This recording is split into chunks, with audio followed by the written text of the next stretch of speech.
Drakulaya oxşayan xalaşqanın bütün kanalları göstərib hər şeydən xəbər olan Bluetoothlu, Wi-Fi-lı 54 ekran Suka bir güzgüsü olur və xüsusi daxili sensorlar vasitəsilə əl hərəkətləri ilə güzgü açılır. Güzgü, ha bu dünyada məndən bomba şey varmı? Sən canoyim, həblə pis şey deyilsən, amma yaxın kənddə təbii sən kimi yığdırma olmayan bir civi yaşayır. Bax o hamına axuyyət eləyir. Nə? Aybəniz. Aybəniz təbii, meykapsız gözəl bir qız olur. Ətrafı da quşlarla dolu, yəni göyərçinlərlə. Ha bu quşlar həmişə onun gözəl səsindən məst olurlar.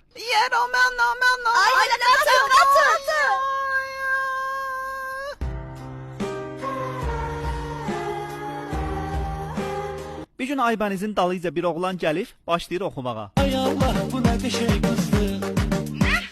Deyirəm havalar nə qəşəng qızdır. Aybəniz oğlana göyərçinlə virtual öpüş göndərir. Ha bu yaxşı qız olsaydı, ilk görüşdə oğlana öpüş göndərməzdi. Qoydu yerə soxum eləsən. Kənardan hadisələri izləyən Kraliça Xalaşqa paxıllıq eləyir ki, fiqura məndə, əndam məndə, cəmaatın oğlanları niyə bu üçlük taxtaya patxod eləyir. Xalaşqa öz sadiq ovçusunu çağırıb, əmr eləyir ki, Aybənizi öldürüb, ürəyini daha bu müzürəyə qoyub gətirsin. Az yazıq deyil, niyə?